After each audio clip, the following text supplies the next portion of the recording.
na minha opinião, individualmente, 600 ou 700 reais. Parece que eu estudei 33 anos para isso.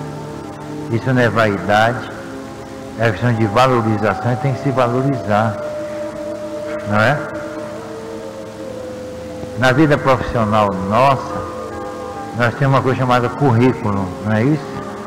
O que é que a gente põe lá? O que a gente fez de melhor, não é? Na entrevista você chega lá e diz assim, não, eu não sei nada, eu não conheço nada, não é? Agora aqui a gente tem que dizer assim, eu não conheço nada, eu não sei nada, para virar humilde. Isso não, a pessoa não se gosta, ela está se subestimando.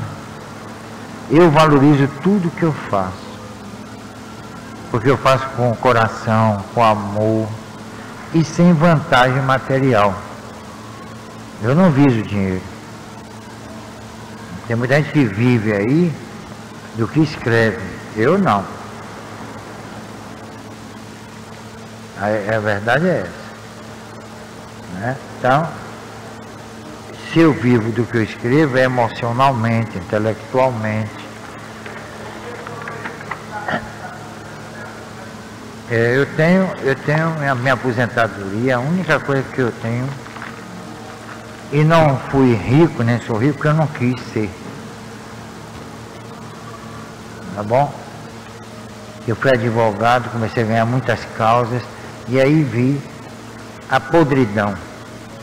Aí eu saí, você é um louco, você é idiota, mas eu ia me corromper, eu não quis. Eu não reencarnei para corromper. Eu acredito na imortalidade, na lei de causa e efeito, que há espíritas por aí que pregam tudo isso. Pregam, mas não exemplificam. E eu procurei, não é exemplificar para os outros, mas para a minha consciência. Né? Claro que eu cometo meus erros, quantos erros já cometi, mas eu procuro sempre ajudar as pessoas, na medida do possível, né? Então a gente faz um trabalho, aproveitando a reunião dos médiuns, e às vezes as pessoas dizem assim, para a gente ir tem que pagar, não é isso não. Nós temos que manter esta casa. Se eu fosse milionário, nada seria aqui pago, mas tudo de graça. E o que nós cobramos, nós demos em volta uma monografia, sempre assim. Hoje eu estava assistindo a televisão, que é dia de sábado de manhã só tem programa protestante, várias seitas. Apareceu um sujeito, um pastor, acho que tinha mais de 2.000 pessoas no auditório. Eu nunca vi tanta asneira junta. E o pessoal entusiasmado, batendo palma. Aqui nós procuramos tratar o espiritismo de uma forma racional, lógica, com bom senso, sem enganar vocês, sem prometer céu, sem prometer recompensas, nada disso. E às vezes a gente não é compreendido. As pessoas querem ser enganadas, né? Não é verdade? Quando estava falando que Jesus vai retornar, com certeza absoluta ele vai retornar. Então, a primeira vez que ele veio, ele disse, está lá nos evangelhos, eu não vim porque eu quis, eu vim porque o Pai me mandou. E aí? Ele vai sofrer novamente esse constrangimento de compulsoriamente, na raça, vir para cá, fazer o que aqui? O que é que ele vem fazer aqui? Ele vem perder tempo, como perdeu. Que essas religiões por aí não querem nem saber de Jesus. Você vê, o aniversário de Jesus é Natal, não é? No entanto, a figura central do Natal não é Jesus, é Papai Noel, que não tem nada a ver com Jesus, não é? Então, para que ele vem fazer aqui? Vem consertar o mundo, é? Do jeito que está, não tem mais conserto. Então fica enganando as pessoas que Jesus vem fazer o quê? Alguém operacionaliza aí o amo ao próximo como a ti mesmo? Perdoa não 7 mais 70 vezes 7. Vamos dizer assim, seja indulgente para com os defeitos alheios e severos para com seus próprios defeitos. A gente faz isso? Não, a gente é severo para com os defeitos alheios e indulgente para com os nossos próprios defeitos. Não é assim que funciona? Então a gente faz tudo ao contrário dos evangelhos. Para que Jesus vem para cá? Se o primeiro não deu certo, o segundo vai dar? Numa época como a nossa, vai dizer o quê? Que ele é louco, vai internar no hospício, né? E aí pode dizer que é parente até de Bin Laden. Porque ele é oriental, né? Totalmente. Isso o povo fica batendo palma asneiras. Aqui não tem asneira. Aqui é coisa séria. Por isso que eu sou boicotado em congressos, seminários, porque eu não vou para lá para ficar bulindo com o emocional das pessoas. Qualquer coisa que o homem tenha elaborado tem um defeito dele. Neurolinguística, yoga, né? Reiki, meditação transcendental, toda essa maluquice é criada pelo homem. O homem é perfeito? Não. Ele cria as coisas conforme as suas necessidades e não de acordo com sua elevação moral, espiritual. É isso que eu contesto. E não gostam. Eu ainda não vi nada disso salvar o homem das suas misérias morais. Cada dia que passa o mundo está mais conturbado, sofrido, sem destino, tanto moralmente como politicamente. O Espiritismo é uma doutrina política que trata do homem, da evolução dele, do crescimento intelectual dele, moral. E só se cresce moral e intelectualmente na sociedade, não é aqui dentro não. Então a doutrina espírita é uma doutrina social, é uma doutrina política. Não, mas fica bonito, meus irmãos, que o amor, isso não tem nada a ver com o espiritismo. O espiritismo não é isso não. O espiritismo é uma coisa muito séria, fria até. E diz assim, você quer sofrer menos? Erre menos. Onde é que nós erramos? Na sociedade. Aí a gente erra lá e vem para aqui. Para que aqui seja resolvido o seu problema. Ou o problema que ele criou. Tira o cavalo da chuva, que aqui não resolve o problema de ninguém. Aqui nós tentamos ajudar as pessoas que sofrem. E ela fazendo a parte dela, sabe qual é a parte dela? Não é orar não. É procurar ser mais justa aí dentro. Na família, no trabalho. Eu conheci uma espírita que escorraçava a empregada da casa dela. Ela precisava do dinheiro, tinha filho para alimentar, se subia, era verdadeira mucama. Maltratava, pintava horrores com essa mulher. E no centro fazia palestras lindas. Era psicóloga. E aí? Tá vendo? Quer dizer, a pessoa age profissionalmente, não age com o coração, não age com a consciência, não é? Quando a empregada saiu e revelou os podres, ela queria botar na justiça. Foi difamada, isso é uma calúnia. Tá vendo? Então é aí fora que a gente se conhece, nem aqui não. Aqui vocês sentam aí caladinho, numa boa, eu nem sei nem quem são vocês. Eu assim, puxa, aparentemente a turma é ótima. Mas aparentemente.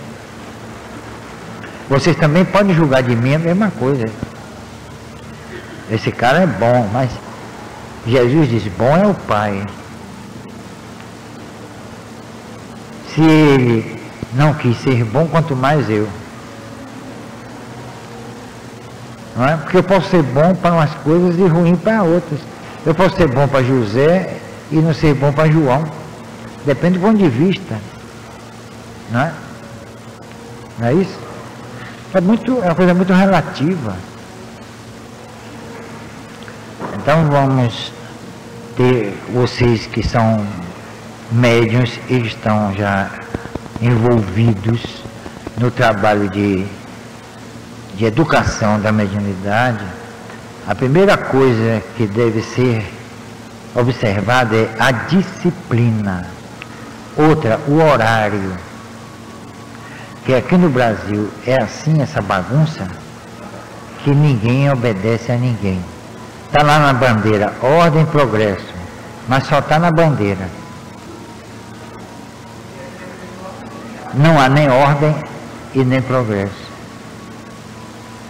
Então, antes de vocês serem médiuns, ou exercitarem a mediunidade aí comigo e com os espíritos, pensem se vocês estão preparados para isso. Se vocês querem realmente fazer esse trabalho. Porque ainda está em tempo de desistir. Tem vocês da reunião de quarta-feira, comigo e com Júlio, porque eu sou muito exigente. Às vezes você pensa que eu sou até grosseiro, mas não é. Eu faço isso em benefício de vocês. Tem um caso de um sujeito que era sargento num forte nos Estados Unidos. Ele era severo demais. O batalhão já não aguentava mais esse sujeito. Ele exigia todo tipo de exercício, lama e arame farpado, e o pessoal chegava todo rasgado no alojamento. Era um inferno. Passava da hora de comer, acordava 3 horas da manhã, matar, que chega lá e acordava todo mundo, simulação, né? Resultado, ele terminou sendo assassinado pelos componentes do batalhão. Ninguém soube quem foi. Mas como estava precisando de soldados no Vietnã, esse caso é verdadeiro, esse esquadrão foi tido como maldito. Mandaram para a guerra, de propósito, para o front, para as selvas mesmo do Vietnã. Pois bem, surpreendentemente, 6 meses depois, eles seriam substituídos. Só houve 2 baixas. Por quê? Porque eles estavam muito bem preparados. Todos se arrependeram do que fizeram com o sargento.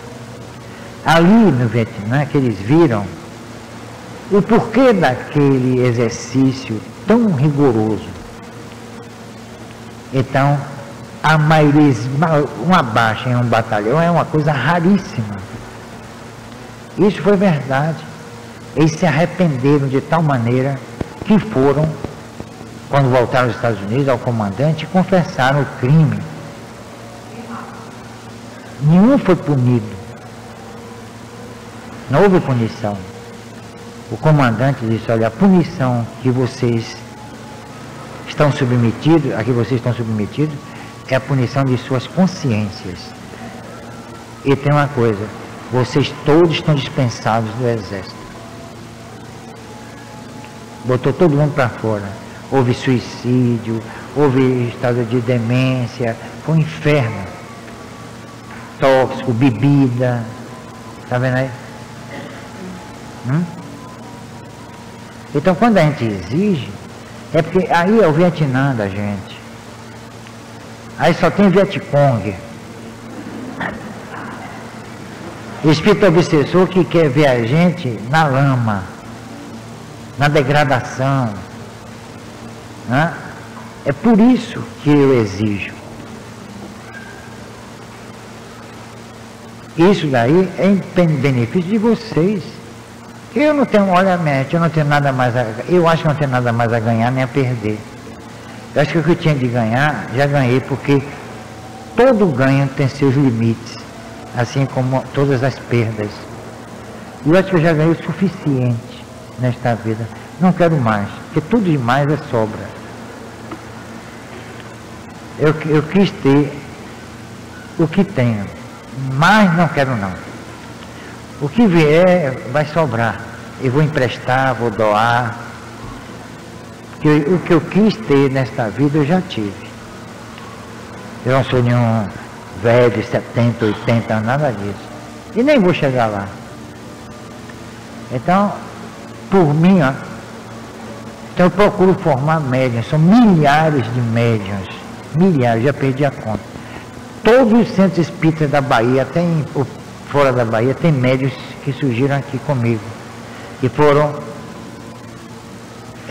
disciplinados aqui. Que começaram a sua mediunidade aqui. Muitos são presidentes de centro. Outros são líderes no movimento espírita. Isso mostra que nós agimos certo. Não é? Eu não vou citar nomes, mas hoje líderes espíritas aqui na Bahia saíram das nossas mãos. Isso para mim não é gratificante, nada disso. Eu cumpri com o meu dever. E quando a pessoa cumpre com o dever, não merece agradecimento, nem gratidão. É inútil. Aliás, tanto a gratidão como o merecimento são inúteis. Agora, o que é verdadeiro é a ingratidão. Que a gente conhece as pessoas pelas suas falhas e não pela sua hipocrisia. Não é? A pessoa pode enganar todo mundo, ser boazinha, formidável, maravilhosa, mas a sua consciência não. É por isso que os Espíritos disseram a Kardec, a lei de Deus está inscrita na consciência dos homens. Essa é a oração de abertura dos nossos trabalhos. Que orar não é ficar balbuciando palavras decoradas, mas é pôr em exercício a consciência despertada para a razão e para o amor à causa que nós abraçamos. Porque eu já conheci centenas de espíritas apenas no rótulo. A juventude espírita na casa de oração de Deus Menezes, isso há uns 15 anos ou 20 anos, eram 80 jovens, entre rapazes e moças. 80. Desses 80, só sobrou um, que assim mesmo é perturbado, acho por isso que sobrou.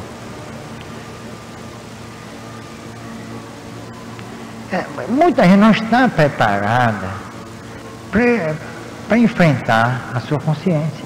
E é o que o Espiritismo faz em primeiro lugar. Força até a gente se encarar. Mas autoconhecimento, que autoconhecimento? Ninguém vai se autoconhecer coisa nenhuma. Isso é balela. Eu contei lá na livraria a questão do transplante, a rejeição que ainda existe. O sujeito quer viver, se submete a uma cirurgia delicadíssima, arriscada, que ele quer continuar vivendo. Ele quer. E por que o corpo rejeita? Ele e o corpo são duas pessoas distintas, ou duas coisas distintas? Por que ele quer ardentemente sobreviver e o corpo nega? O corpo tem autonomia? Tem vontade própria? Não é um caso para a gente estudar? Mas eu quero viver. Eu quem? Quem está falando é o corpo? De onde vem o comando da rejeição? Do cérebro. Então, que cérebro é esse? Se tudo é o cérebro está dividido, uma parte quer, outra não quer? Por aí se vê que as pessoas não param para pensar, para raciocinar. Isso mostra a autonomia do espírito e a autonomia até certo ponto do corpo físico, porque por causa da sua programação. Quando o corpo físico é programado na reencarnação, ninguém vai desprogramar ele. Nem o espírito encarnado, nem o dono do corpo, ou aparentemente o dono do corpo. Tá bom? Então as coisas são assim, regidas por leis que nós não temos força para revogar. Não, 4h15. Eu mandei fechar 4h15 e fechou. Só para Júlia e Cristiane, que não é privilégio não, porque foram fazer uma coisa que eu pedi a eles para fazer. Senão eles estariam aqui. Você tem que aprender, pode ficar zangado, deixar de vir, não trabalhar mais aqui, fazer o que quiser.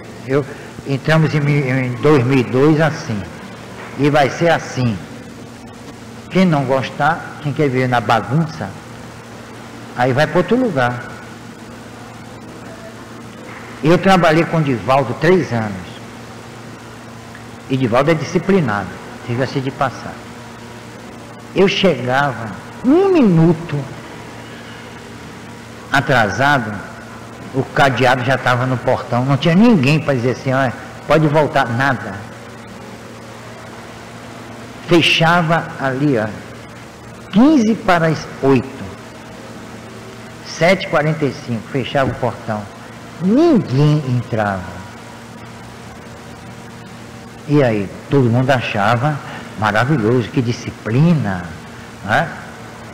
A gente tem que aprender a se disciplinar, minha gente. Senão, olha aquela são. A hora que eu sentei aqui à mesa, você se lembra a hora? Eu cheguei aqui 15 para as 4. Eu cheguei aqui 3h30 aí embaixo. Então, se eu venho, por que as pessoas não podem vir?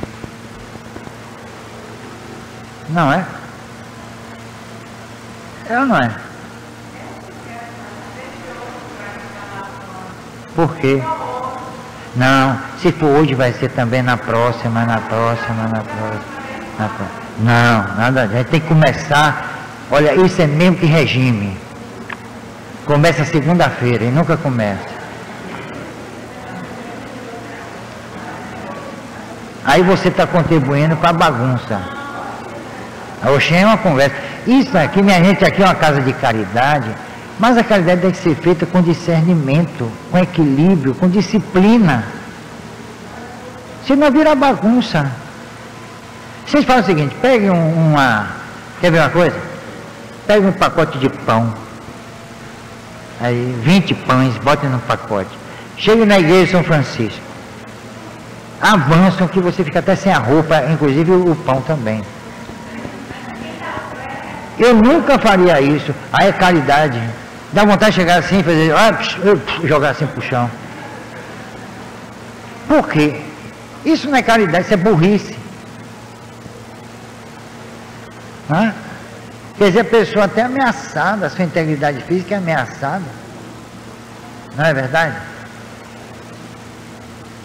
A integridade física é ameaçada. Então isso não é caridade, eu estou indo para o matadouro.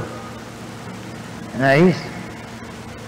Tudo tem que ter disciplina. E este ano de 2002 nós vamos lutar para que a disciplina impere aqui. Do contrário, tudo vai por água abaixo. Chico Xavier perguntou a Emmanuel no início da mediunidade dele.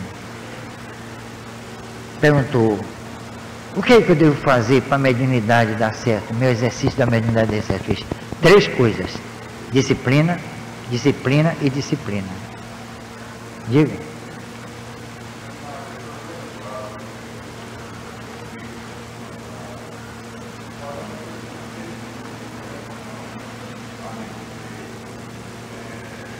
O transplante? Olha, é como eu digo até de uma forma até vulgar. Quem tem o que é seu, dá a quem quer. E quem quiser que receba. Isso não quer dizer que eu seja contra. Eu não sou contra nada neste mundo. Agora, o que o doador vai sofrer horrores, vai. Aí perguntaram, e aí como é que deve ser? Se você está preparado para doar seus órgãos, tenha certeza que é um ato de caridade. E certos atos de caridade provocam o quê? Dor e sofrimento. Você está preparado para isso? Ah, estou agora, e depois que desencarnar, você estará preparado? Que uma coisa é estar aqui, a outra coisa é passar para o outro lado. É como uma morte aparente. Uma coisa é quase morrer, e outra coisa é morrer. Vocês que são médiuns, o que é que vocês veem na reunião mediúnica? Diga.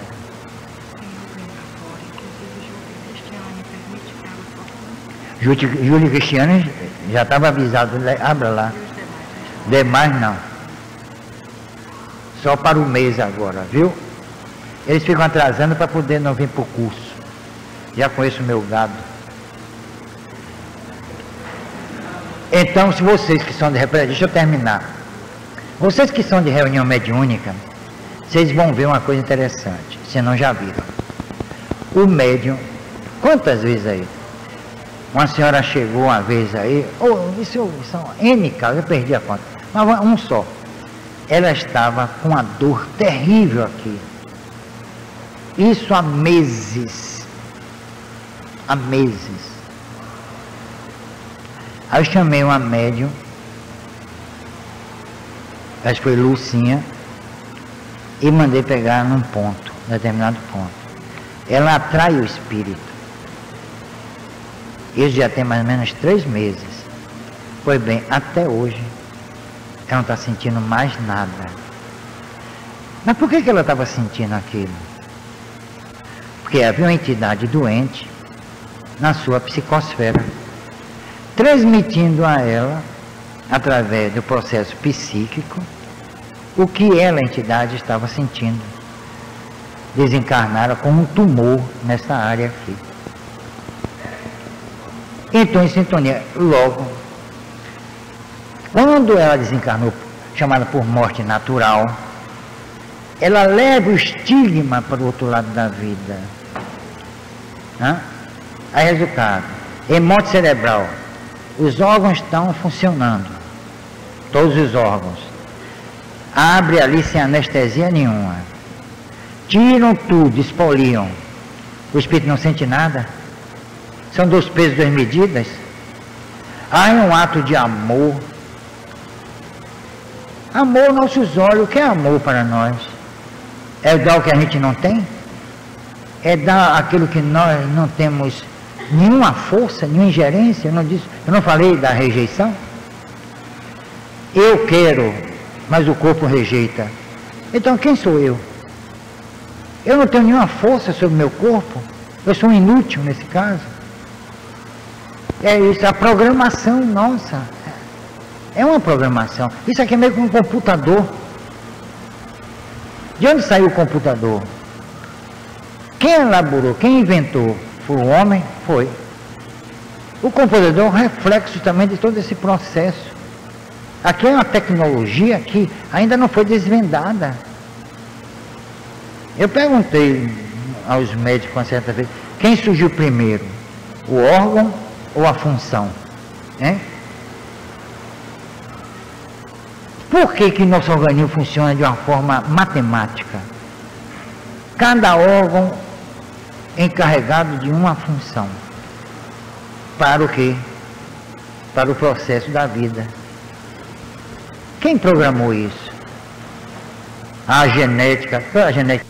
Scrooge estava lá. Richer estava lá. Delano estava lá. Mas a mecânica ninguém conhece. E tem uma coisa. O ectoplasma que sai da boca do médium, do nariz, dos ouvidos, dos olhos, dos poros, sai, parece uma espuma. Mas quando reveste o espírito, vira carne. E eu sei porque eu já peguei. Carne e ossos. Temperatura 36 graus. Aquela espuma que está saindo do médium são células vivas. E que viram, entre aspas, carne. Como é que isso se realiza? Que mistério é esse? Gelei ficou espantado diante disso. Ninguém, Bolzano, ninguém conseguiu explicar. Como é uma espuma que sai, minha gente. Essa espuma é vida. Eu tenho o exame histológico do ectoplasma. São células vivas. e que fazem parte da economia do corpo do próprio médium. Se pegar ali ou tirar um pedaço daquele ali, ele morre, mata. Uma vez o médium, fazendo uma experiência, alguns pesquisadores esqueceram uma parte da janela aberta. A luz selênica, quer dizer, a luz da lua, né, filtrou por esse espaçozinho. Eu diria isso, quer dizer, porque eu tenho que explicar o que é, que muita gente não sabe o que é selênica, sabe? Então, tenho que explicar, não é subestimar vocês. Aqui não é jogo do milhão também, né? Aí filtrou pela frestazinha e incidiu sobre a perna do médium. Pois bem, derreteu a perna. Aí os espíritos químicos começaram a trabalhar com o médium e ele tinha uma cicatriz horrível na perna. Reconstituíram a perna, esqueceram da cicatriz. Ele adorou depois. Está vendo? Como eles reconstituíram? Isso mostra que eles têm a cura do câncer nas mãos. Mas o homem que tem que descobrir por si mesmo. Não fica esperando que os espíritos venham para cá, falar, não, a cura, nada disso. Quando vocês virem isso, fiquem com os olhos abertos, com a pulga atrás da orelha. E nós é que temos que resolver os nossos problemas. Porque uma doença dessa não é por acaso. Tem uma razão de ser. Se não a dor e sofrimento, seria em vão. Seria uma estupidez. Seria antinatural, como eu já ouvi falar. Para que o homem sofre tanto? E uns que não sofrem coisa nenhuma. Meu avô morreu com 97 anos. Mal tinha uma gripe. Ele desencarnou de parada cardíaca. 97 anos. Nunca teve nenhuma doença. E aí? Ele não sofreu? Ele não se elevou? É isso? Será que a gente precisa sofrer para crescer moralmente? É essa a ideia? Os santos fizeram isso. Perderam tempo. Eles podem ser santos aos olhos dos homens, mas devem estar reencarnando aí adoidados, coitados. Porque quem criou o santo foi o homem. Quem criou as religiões foi o homem. Quem escreveu a Bíblia foi o homem. Quem escreveu o Alcorão foi o homem. Quem escreveu os Espíritos foram os Espíritos. Eis aí a diferença. Não é? Embora os Espíritos sejam homens. Então, às vezes, minhas colocações não agradam. Eu estou um pouco me lixando. Essas alturas do campeonato, eu nem estou aí, nem estou chegando para a opinião de ninguém. Quem quiser ouvir, quem tiver ouvidos de ouvir, que ouça. Quem está lá nos evangelhos. Quem não quiser, ninguém é forçado a estar aqui. Eu já tive no centro de convenções, 500 pessoas, no meio da palestra só tinha 200. 300 foram embora. Hoje é o contrário. No último, no Enconluz, não foi esse não, no outro, que me boicotaram nesse, tinha 1.200 pessoas no auditório. Pois bem, no meio da palestra tinha 1.500. Que saíram de todos os cursos e foram para o locutor aquele que eles falam. Por quê? Porque eu procuro dar substância às minhas ideias, às minhas palavras. Eu não estou aqui para deslumbrar ninguém, emocionar, fazer pessoas chorar. Ah, que maravilha, eu chorei, né? Fiquei tão emocionado, não quero eu quero até que se irritem comigo. Contanto que vocês estudem. Porque se vocês não estudarem, vocês nunca vão saber o que é ser espírita. Pelo menos intelectualmente. Agora, moralmente, isso é tarefa de cada um. Eu posso trabalhar aqui intelectualmente com vocês, mas moralmente cabe a cada um. Eu não vou ensinar a vocês o que eu não sei. Quantas vezes eu luto para dizer, meu Deus, será que eu estou certo nisso? Será que eu estou agindo corretamente? Quer dizer, eu tenho dúvida. Eu não posso passar dúvida para vocês. Vocês que vão saber o que é certo, o que é errado, o que é justo, o que é injusto. O que pode ser bom para mim, pode não ser para vocês. É por isso que eu não gosto daquela ideia de dizer assim, não faça a outra o que você não gostaria que ele fizesse. Eu não admito muito isso não. Tá? Porque o que eu gostaria que me fizesse, será que é a mesma coisa que eu possa fazer por outra? Não é? Às vezes as pessoas me agradam com determinadas atitudes, outras vezes não, mas elas pensam que estão me agradando e não estão. Não é? Não é assim? Depende de quê? De uma recepção intelectual, psíquica, moral e por diante. Então, vamos ser disciplinados, senão a vaca vai para o brejo. Ou então vocês vão ficar aí vendo navios. Não é isso? Tem lá. Se quiser pode ir treinando logo. Então vamos ao nosso coisa aqui. Conceito de obsessão. Afirma Allan Kardec que a obsessão é o domínio que os espíritos maus conseguem exercer sobre certas pessoas com a finalidade de escravizá-las e submetê-las à sua vontade pelo prazer que experimentam em fazer o mal. Basicamente isso é obsessão, não é? Mas existem obsessões em que o espírito não deseja fazer o mal? Existe? Existe ou não existe? Então existe uma obsessão dolosa e uma obsessão culposa, hein? Por exemplo, a mamãe aí desencarna. Aí a pessoa que adorava a mãe começa o quê? A massacrá-la com a sua saudade. Aí bota o retrato da mamãe lá, põe velas, e aí, por que você partiu? Me deixou sozinha, abandonada, esse mundo miserável. Eu estou irada por isso e tal, né?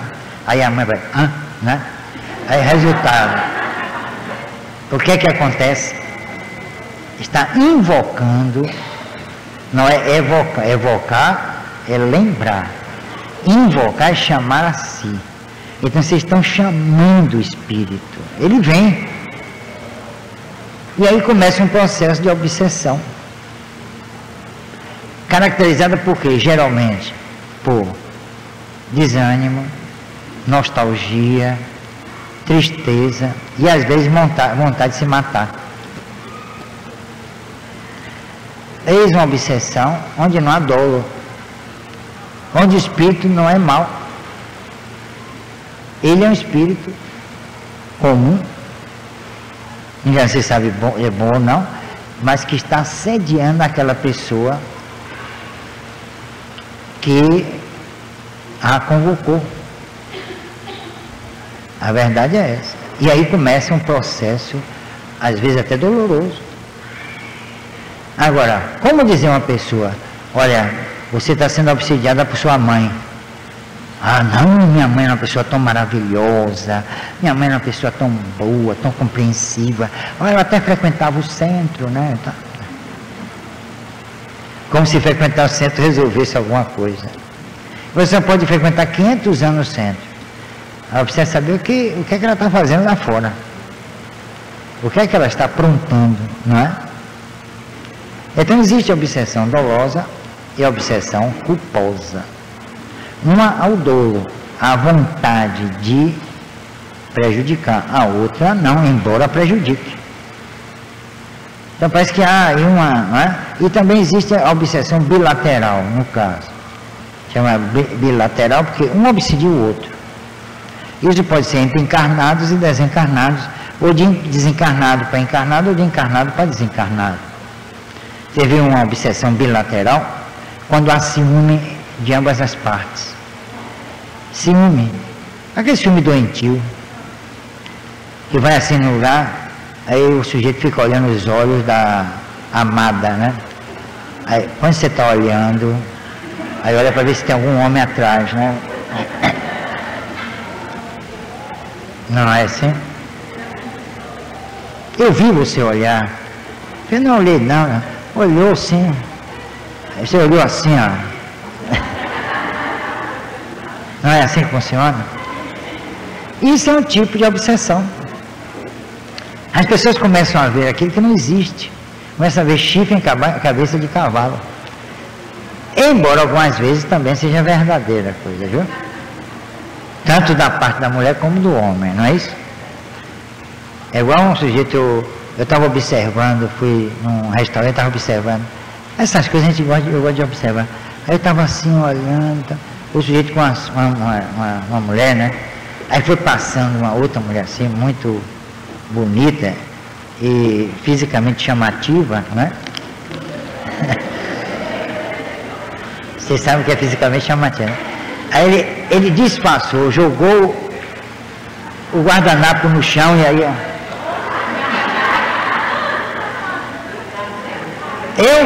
Eu vi, mas ela não viu.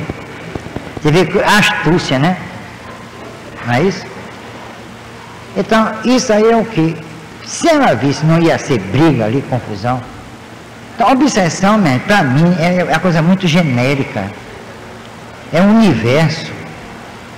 A auto-obsessão, por exemplo, que Kardec não cuidou com o maior detalhe. Ele se prendeu mais a obsessão, que obsessão está em todos os livros da codificação, inclusive em obras póstumas. A auto-obsessão é outra questão muito séria, chama ideia fixa, não é? Não é aquele cachorro de Asterix, não, ideia fixa, né?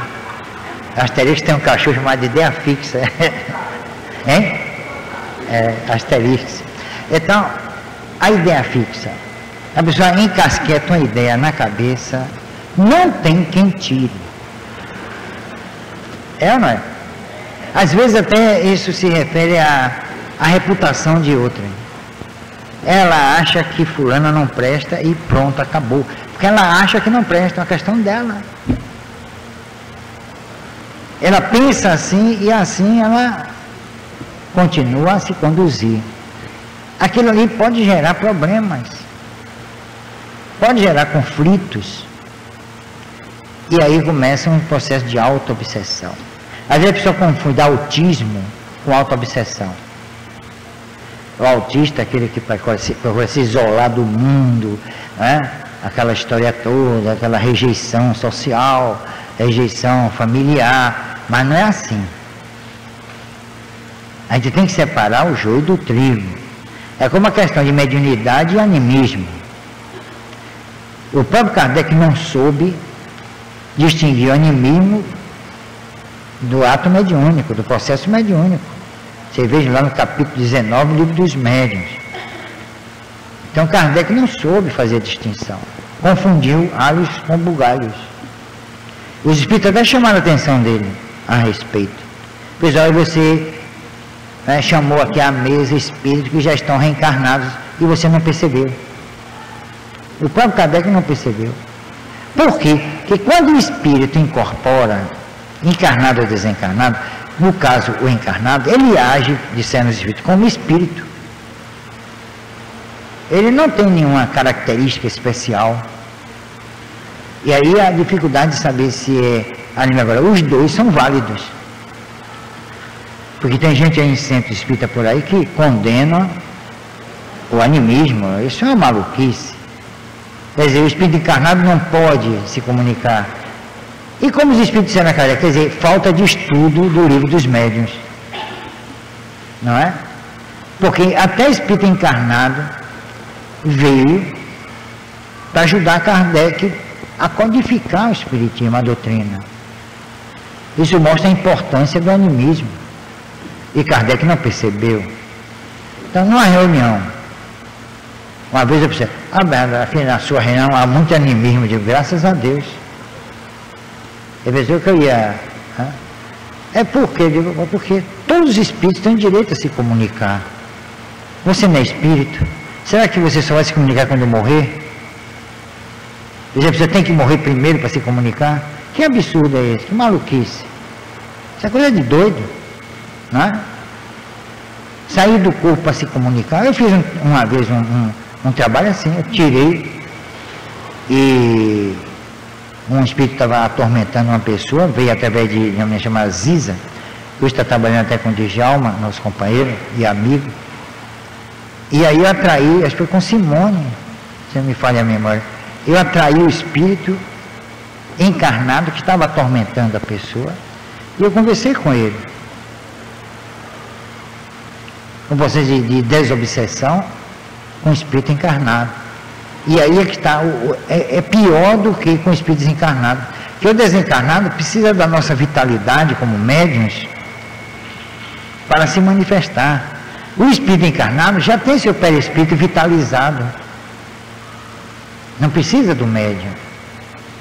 Às vezes até quando ele quer, ele provoca efeitos físicos, se ele tem a faculdade de efeitos físicos, aproveitando o seu próprio fluido.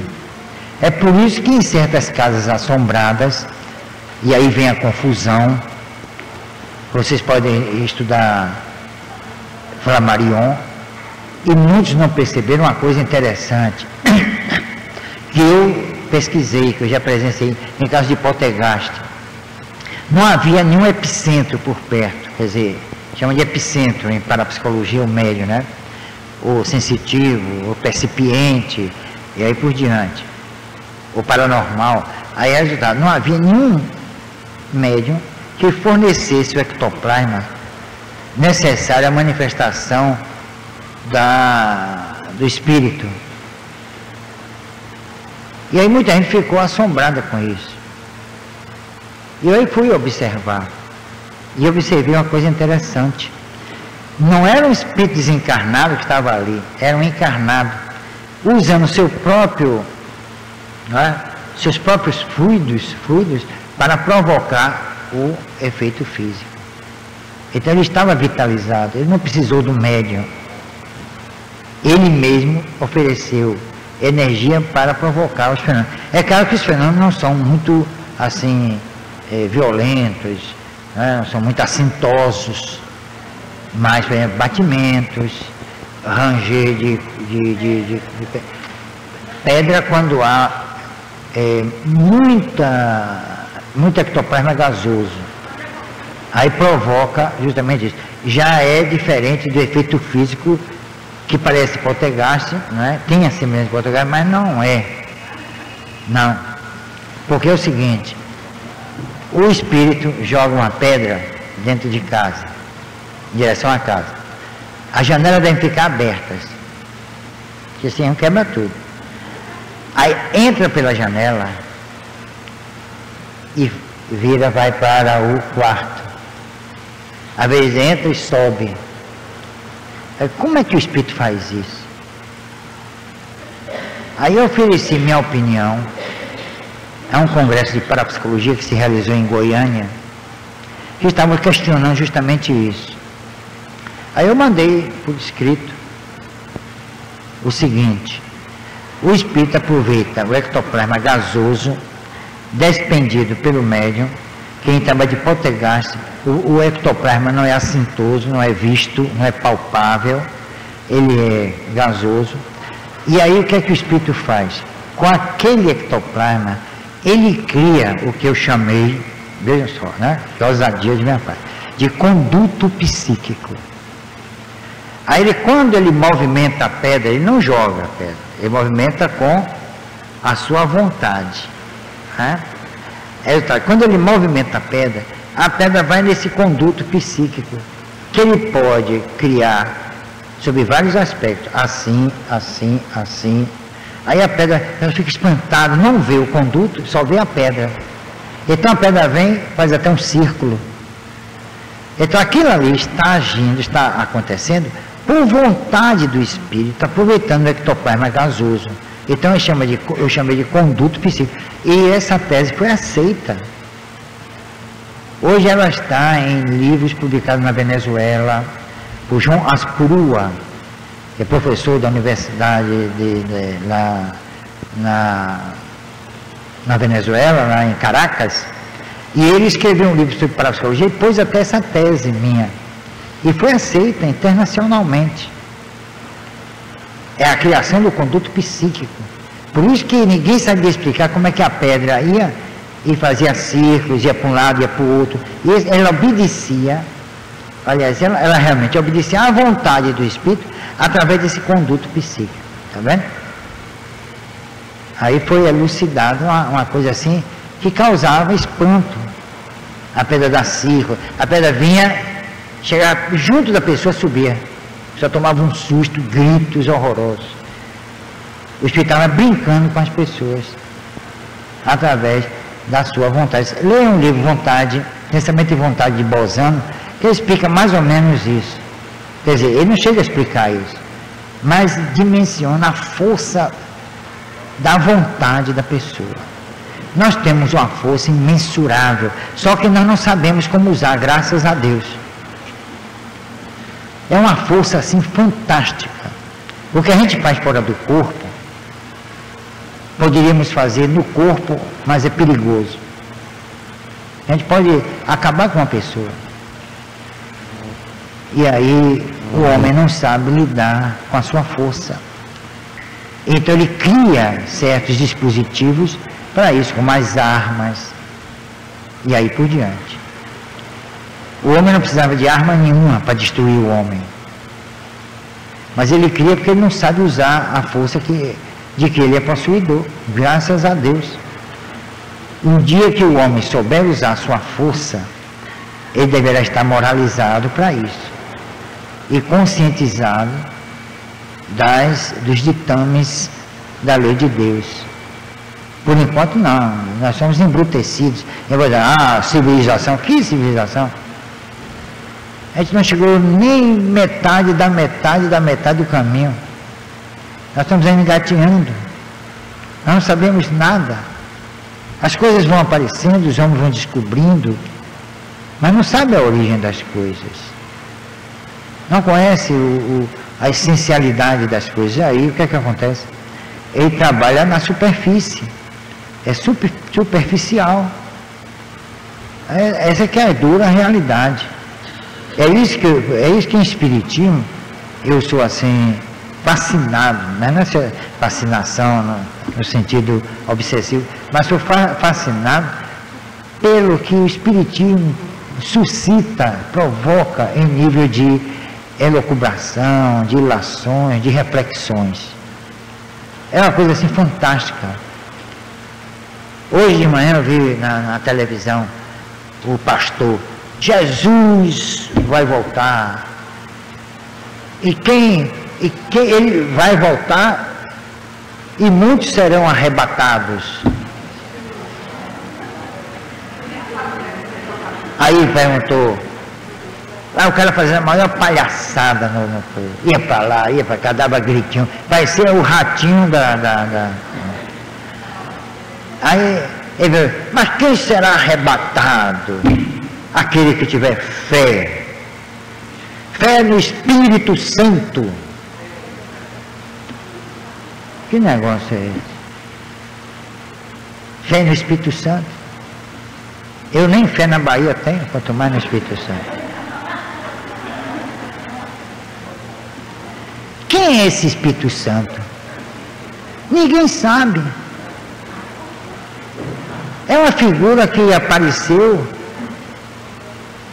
e não foi Jesus. Jesus não falou em Espírito Santo. De onde vem esse Espírito Santo? E aí, o Espírito Santo vai voltar. Quer dizer, já confundiu tudo. Espírito Santo é Jesus. Quer dizer, é uma maluquice. Mas, olha, o auditório imenso, ainda tinha, olha, eu calculei assim, mais de 1000 pessoas para ouvir essas asneiras todas. Aqui ele me condena, lá o pessoal bate palma. Hein? Não, é em São Paulo. É São Paulo, vem de São Paulo. O sujeito, hein? Foi. Quem foi que viu? Ah, você viu? Não foi? Diz que isso é arrebatado. Arrebatado como? E diz que Jesus vem. Olha, se eu tivesse condições, eu mandava ele, meu amigo, Jesus se renegou de ter vindo pela primeira vez, quanto mais a segunda. Ele disse, eu não vim porque eu quis, eu vim porque o Pai me...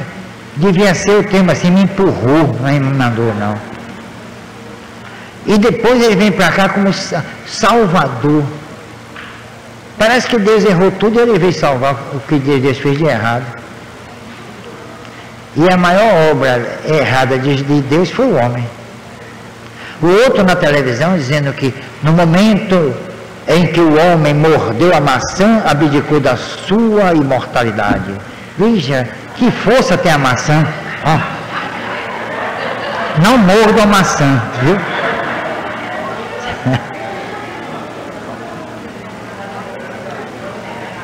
Isso põe a religião em ridículo. Agora, pessoas até assim, bem aparentadas, assim, eu digo, como é que esse povo acredita nessas asneiras, meu Deus? Que o homem, o dia que mordeu a maçã, abdicou de sua imortalidade? Que maçã é essa? Hein? Ainda bem que não morderam a serpente. Não é? Quer dizer, é uma coisa disparatada. Não dá vontade. Olha, se eu tivesse um programa de televisão, eu ia agir com cautela, mas ia largar, de vez em quando largava a bomba. Não é? Bomba. Largava mesmo a bomba. Não é? Não é? Eu agora vou ser mais prudente, se eu tiver oportunidade. Porque não é possível que a gente continue a ouvir essas asneiras e tomando conta do Brasil. Tem uma fogueira santa, minha gente. Eu nunca vi fogueira santa na minha vida. Não queima, não é? É um monte de bobagem. Levam Deus ao ridículo. Outro dia eu dizendo que nós não somos filhos de Deus. Nós somos filhos da descendência. Sabe qual é a descendência? Adão e Eva. Por isso que nós somos pecadores. Aí sabe o que fizeram? Fizeram Maria virgem e Jesus virgem. Para os dois são virgens. Porque o sexo é pecado. Quer dizer, que Deus é esse? Crescer e multiplicar. Ele disse isso antes de falar em Adão e Eva. Não é? E os dois não tinham sexo? Tinham ou não tinham? Então a sexualidade está em quem? Em Deus. Se ele criou o homem com a sua sexualidade, estava em quem? Em Deus. Então o sexo está em Deus. Aí resultado, ele, uma espécie de androgenia, criou o macho e a fêmea. Não é isso? Ele não criou o homem e a mulher, não. Criou um macho e criou uma fêmea. Com suas características, não é? Próprias. É ou não é? Quando, isso é lenda, mas suponhamos que fosse verdade, que tenha sido verdade. Aí um olhou para o outro. E aí? Estavam no paraíso. Que diversão havia no paraíso? A não ser a maçã e a serpente. E o que é que uma serpente estava fazendo no paraíso? Aí resultado, mantiveram relações sexuais, não foi? Aí Deus, que dotou os dois de sexo, veio e condenou. Não é uma coisa disparatada, meu irmão? Não é uma maluquice? Não, é ou não é? E depois houve o quê? A gravidez. Porque foi imediata. Né? Pegou ela, Eva disse assim, Adão, pegou, viu? É assim que diz, né? Esse negócio de pegou. Né? Resultado, pariu. Teve filhos. Caim, Abel, Sete. E aí, como foi que eles se multiplicaram? Pegaram a mãe? né?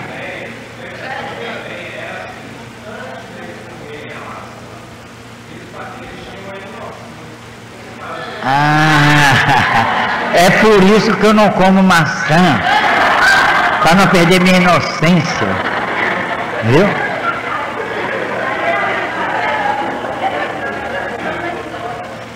Eles comeram maçã e outras coisas também, viu? Olha, Nete, eu estou contando isso aqui e parece, olha, se eu fosse produtor de Cacete Planeta, ia ser um negócio de doido. Porque é ridículo pensar num Deus assim, um Deus cósmico, um Deus de inteligência suprema. Vai cair numa dessa? Vai criar duas criaturas próprias ali, feitas para a procriação, e depois condena? Então, se eles não comessem a maçã, eles ficariam eternamente ali, morreriam, sem saberem e sem conhecer os prazeres naturais da maçã.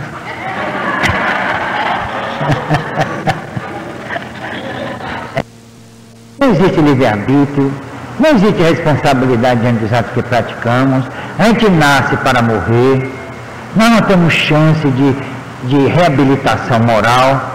Quer dizer, negaram tudo isso ao homem e o homem aceita de mão beijada. Eu nunca aceitei isso, desde menino. Desde menino. Eu nunca consegui aceitar uma coisa dessa. Na escola eu era o ovelha negra, porque eu discordava de tudo. Tinha aula de religião, eu não ia. Eu não ia à aula de religião. Porque eu me tornei autossuficiente muito cedo. E quem pagava minha escola era eu. Aí um dia o diretor me chamou e disse: o senhor tem que frequentar a aula de religião. Aí eu disse: então a Constituição aqui, ó, mostrei a ele. Então aqui está tudo errado. Aqui diz, ó, que ninguém é obrigado a frequentar religião nenhuma. E nenhuma religião pode ser privilegiada. Então, se o senhor quer que eu frequente, põe aqui todas as religiões. Que a católica só, isso é inconstitucional. Ele calou a boca e não me falou mais nada. É inconstitucional. Vocês podem de seus filhos exigir, mas não vai não. Fere a Constituição. Eu tenho até um livro sobre isso, um trabalho raríssimo. O Júlio tem até um. É sobre as religiões e as constituições brasileiras. Todas as constituições abrigaram esse preceito. Ninguém é obrigado a seguir religião nenhuma. Se você chegar na escola de seus filhos, ele não pode porque fere a Constituição, pronto.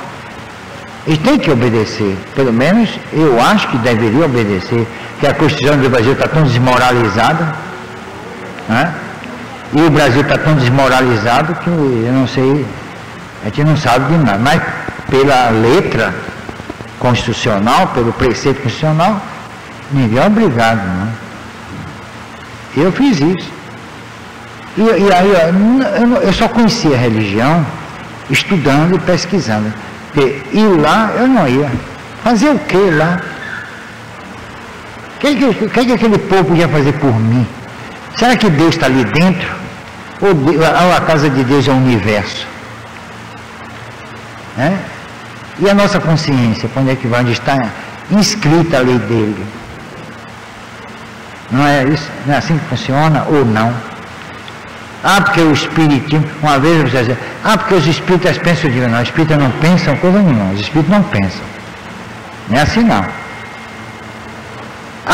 Segundo vocês acreditam a imortalidade e a reencarnação não é uma questão de crença, é uma questão de direito natural, é diferente. Se não existisse o espiritismo, se não existisse religião nenhuma, nós seríamos e somos seres imortais. Pouco importa se a pessoa é espírita ou não, a pessoa pode acreditar na imortalidade sem ser espírita. pode acreditar na reencarnação sem ser espírita. Por quê? Porque esses princípios foram tomados de empréstimo por Kardec. E sobre ele, Kardec trabalhou e os espíritos também trabalharam. É isso que engrandece a nossa doutrina. Nada foi inventado, nada veio de mão beijada. Tudo foi fruto do esforço, da luta e da renúncia. Kardec morreu pobre. Morreu pobre. Eu pelo menos tenho esse consolo.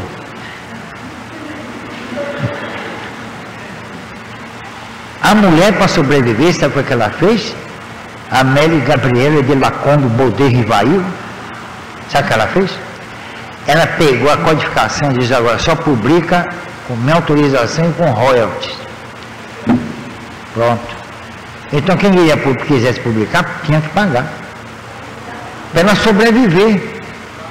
Porque ele tomou um empréstimo no Banco Foncier para fazer a vila servir, estava devendo ao banco, senão o banco tomava a vila. Aí ia ser um problema sério, Martinho ainda não estava lá. Martinho da Vila, né? Pensava que era Martinho Lutero, não. Então, resultado, ela teve que se virar, dando aulas particulares, que ela era uma intelectual, ela tinha livros de poesia publicados, ela se eclipsou, ela se apagou para sustentar o trabalho do marido. Isso é que é mulher. Amélia perde longe. E o irmão dela era Amélia. Veja só. Até que enfim, vocês estavam prestando atenção.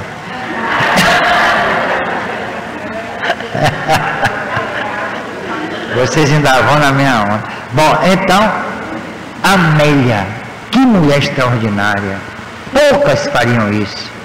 Era um intelectual, inteligentíssima. Nunca interferiu no trabalho de Kardec. Nunca. Ele varava as madrugadas. Nunca ela chegou a dizer, mas você parece fanático, só se dedica a isso. E eu, não tenho... Que é assim que fazem algumas, né, senhoras por aí, né? Você só não leva a cama não para lá. Não, alguém já ouviu isso aí? Leve logo a cama. Mas ela não, estava ali atrás, dando força, segurando mesmo ali. Isso é que é realmente um trabalho a dois. Então nós devemos a codificação também a ela, não é só a ele não. Ela estava ali em todos os momentos. Quer dizer, ela se apagou, como era uma mulher que gostava de poesia, tinha livros publicados, era reconhecida intelectualmente em Paris, mas ela abandonou tudo, abdicou para se dedicar, não exatamente à doutrina, mas ao seu amor. Porque para que a mulher ou o homem se dedique ao seu amor, antes de mais nada, ele tem que renunciar a muita coisa. E renunciar com alegria, não com tristeza, não com mágoa, para depois dizer, renunciei a tudo por sua causa. Aí não, ela não renunciou coisa nenhuma, ela fingiu. E a Amélie Gabriela de Lacombe Baudet renunciou porque amava. Então o amor às vezes não tem limite, e se tem limite, ele pode ser ultrapassado.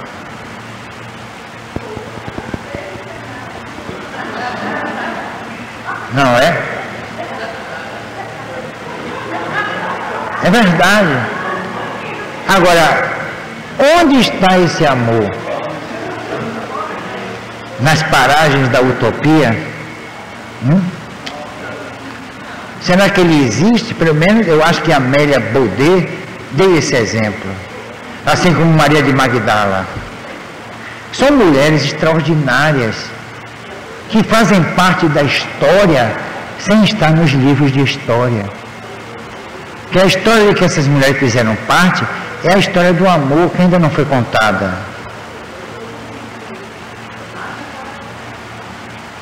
alegar Shakespeare e outros grandes mestres da dramaturgia, onde o amor prevalece segundo a concepção desses dramaturgos, que não adianta.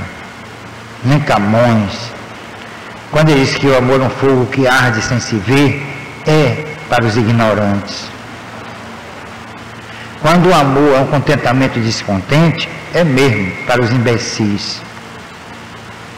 Ora, quando o amor é a sublimação de um ideal, aí é para os sábios e para os justos.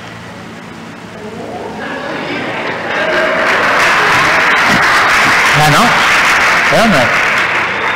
Verdade. Me transformei em poeta. E o poeta é um fingidor. Finge tão completamente que finge sentir que doa a dor que deveras sente. Isso é Fernando Pessoa. Para mim, um dos gênios da poesia em todos os tempos, não é só na língua portuguesa não. É um gênio mesmo. E muito sofrido, muito desiludido. Como todo grande poeta tem que ser assim. Para ser poeta, a pessoa tem que experimentar as agruras, o sofrimento, a dor, a doença, a desilusão, o desprezo. Agora, há exceções, como o nosso grande codificador Allan Kardec, que conseguiu vivenciar o amor sem sofrer.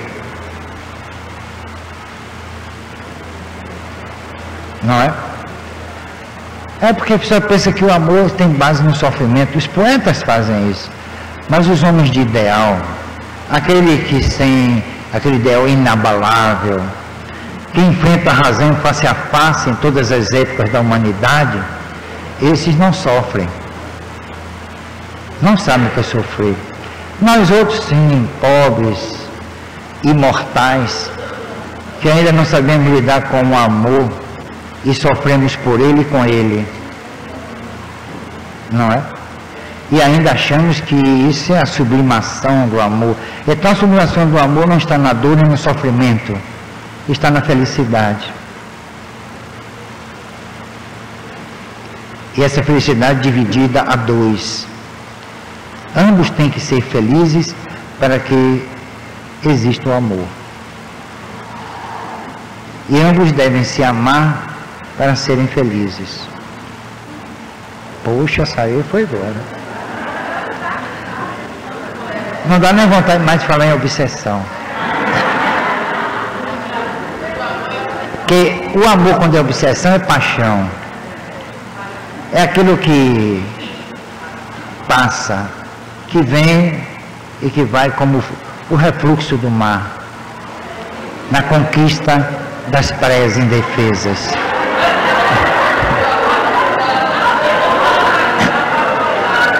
Não é? Hein? Não é? Então, médico, vamos fazer uma prece, agradecer aos espíritos e dizer uma coisa para vocês. Essas pessoas que não conseguiram entrar porque fechado estava o portão e não fechado estava meu coração, é para a disciplina. Infelizmente, nós só entendemos as coisas assim, sofrendo. Nós aprendemos a amar sofrendo, para que mais tarde não soframos quando amarmos. Então temos que passar por esse cadinho que é a dor e o sofrimento. Ainda são necessários na medida em que nós ignoremos o verdadeiro significado dos sentimentos, que não devem ser praticados ou desenvolvidos ou vividos daquela forma tão intensa como determina a loucura, mas de uma forma plácida, tranquila, calma. Então, como nós não entendemos isso, e como nós ainda não praticamos, nós vivemos nas procelas das paixões, sofrendo, naufragando, sobrevivendo, respirando, para que novas paixões venham e novas paixões se renovem, para que um dia, talvez, num futuro cósmico, saibamos o que é verdadeiramente o amor e a luz que ele pode irradiar, não sobre a terra, mas sobre nossos corações e a nossa consciência. E muita paz.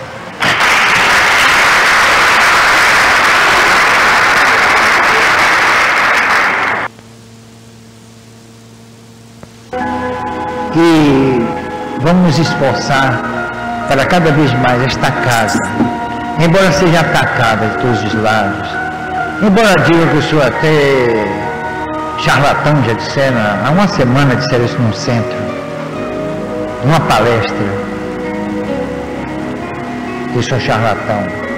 Então, vamos trabalhar não para satisfazer a opinião de quem quer que seja, mas para que estejamos à altura desse trabalho maravilhoso que nós realizamos com os espíritos. E que espíritos? Poucos vêm aqui, assim, um ou dois, sabemos o nome, ou três. A maioria, são centenas deles, jamais chegaram para mim, eu sou José, eu sou Francisco. O que importa não é o nome, é o trabalho. Repare o livro dos Espíritos. Aqueles capítulos maravilhosos não são assinados por ninguém. São como que anônimos. Reparem, Kardec reservou o Evangelho segundo o Espiritismo para que eles dessem as suas opiniões pessoais. Vocês podem aceitar ou não, segundo o próprio Kardec. Mas o livro dos Espíritos não. Ele livrou do personalismo. Ele põe nos prolegomas, alguns espíritos se comunicaram com ele, mas ele não identificou ninguém. Quem deu a ele a lei do trabalho? A lei divina natural? A lei de liberdade? Alguém deu a ele, mas não se identificou, porque é irrelevante. O importante não é o espírito, o importante é o que ele dá como contribuição ao engrandecimento do acervo doutrinal do Espiritismo. Então veja que os espíritos aqui seguem rigorosamente Kardec e nós seguimos rigorosamente as nossas consciências. É isso que deve prevalecer.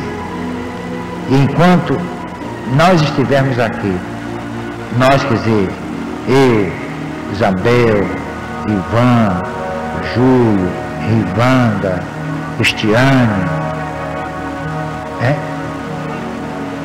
e todos vocês, que eu citei, os que têm o poder da palavra aqui, este centro vai seguir essa linha. É a linha consciente, plena de liberdade, de altruísmo e de desejo muito grande e forte de crescimento ético. Podem ter certeza disso. Eu desencarnando, talvez um deles vá antes de mim, mas eu desencarnando, eu tenho certeza que vocês estarão sempre aqui. Não para reverenciar minha memória, me esqueçam, mas se lembrem sempre das minhas palavras. Alguém já disse isso em algum lugar? E vamos agora à segunda parte, tá bom? Eu tenho até um disco aí para vocês, lindo.